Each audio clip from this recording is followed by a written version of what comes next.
Hey, this is Hayden Janner, and this is my discussion board 3 video. Okay, so the years during the World Wars were really full of constant change and adaptation for people all around the world, not just in a certain, area. The pains and challenges that were brought forth by the war and effects of the war seemed to be never ending for people, and they kind of were left feeling like they just had to face challenge after challenge, and they didn't really get a break. And these challenges could be in their own heads or something, obviously something that was going on around them. So they kind of just, in my opinion, they just kind of felt stuck, in a never-ending cycle of constant challenges. So I think that the art movements that we looked at in this unit are all pretty unique in their own way. And even though some of them share pretty significant similarities, no two are really the same. They're all their own thing. But there is one thing that I do think they all have in common, and it kind of would allow for more comprehensive understanding of why they might be grouped together like they are. They all involve kind of an obstacle to overcome, whether it be in society, politics, or even in their own heads. Some of these movements might be seen as kind of a celebratory thing, maybe because the hardship or the obstacle that has been faced has been overcome, and so they feel something is to celebrate, or it might just be because they're looking for something to celebrate in the midst of these hardships. It's not all of them, but I do think some of them are celebratory, whereas others you can kind of tell are either just in the midst of a hardship and they're really feeling that hardship, or it's kind of right before a big obstacle is really hitting them. An example of more of a celebratory one, or it's kind of a mix of both, of in the midst and celebratory, is I think Mexican muralism, and it really rose in popularity after the need for nationalism and pride that kind of came about following the revolution. This style was actually used as a way to educate those on things such as cultural identity, politics, oppression, resistance, progress, and other important things during the time. An artist named Jose Clemente Orozco painted The Banquet of the Rich, and this depicts the working class at the bottom of the painting fighting amongst themselves, while at the top, the rich are kind of treating themselves to a buffet, and the way he depicts them, you can tell that they're upper class, their clothes are a little larger, showing that, they're just eating a buffet, just not worried about much of anything, and the working class is kind of scrambling at the bottom.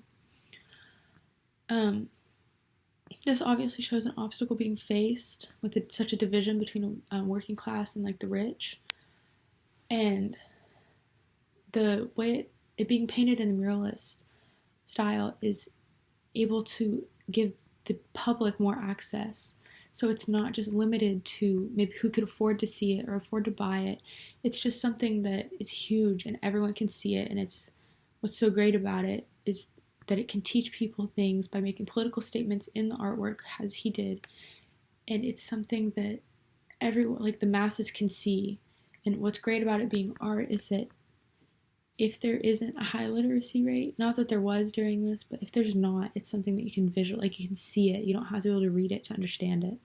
So that's something that kind of shows a hardship and an obstacle being faced. But it was also an obstacle overcome because it, after a revolution. There are other societal battles that are seen during the interwar classicism movement, which kind of was really during the Great Depression, the Harlem Renaissance, 14th Street School, and American and social realism. I have an example of a mental battle, a mental obstacle that might have been faced and was expressed through art. And it's really seen in Art Brut, or outsider art. And Art Brut focused on a creative intensity as well as rousing humanity's deepest dreams and darkest fears. These artists typically had little to no training, and that's just how they found a way to express themselves, was through art. And their mental battles were typically associated with mental illness, even though that wasn't always the case. However, in some instances it was, like in a painting done by Adolf Wolfli called Mental Asylum Band Cops.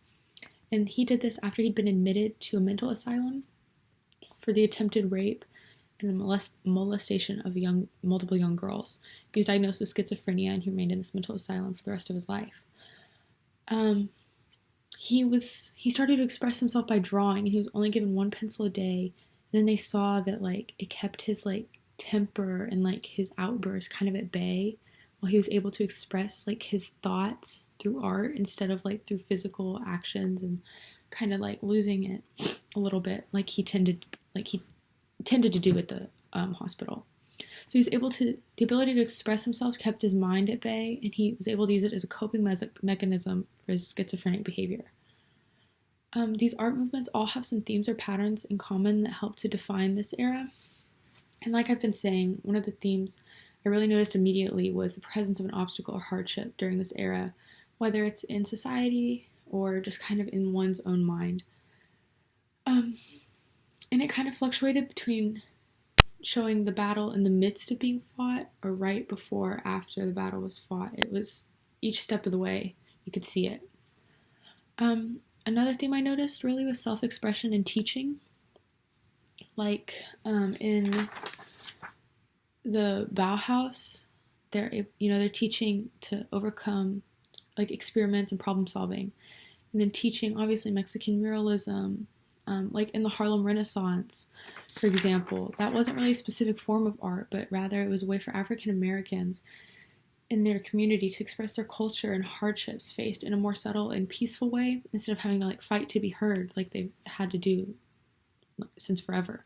There was a bust named Gaiman by Augustus Savage, which shows a young African American boy in a wrinkled shirt who's thought to bring up awareness of poverty and hardship, with social constraint being symbolized by his lack of arms. And most of these artworks seem to be trying to make the best of a tough situation, ranging from war, poverty, to mental battles. This era was very important for art because it was really a turning point from art mainly being an entertainment form to something that could educate and allow people to escape from the obstacles that were in and around them. It was like an escape and a way to express themselves. And it really emphasizes the strength, I think, and persistence of these artists to be able to go through these hardships and be able to express it through art instead of just shutting down. So my questions are, why does it seem like the most revolutionary artistic expression comes from obstacles or hardships that were faced and overcame? And why do y'all think that art styles from opposite sides of the world can mirror each other during certain eras? Thank you.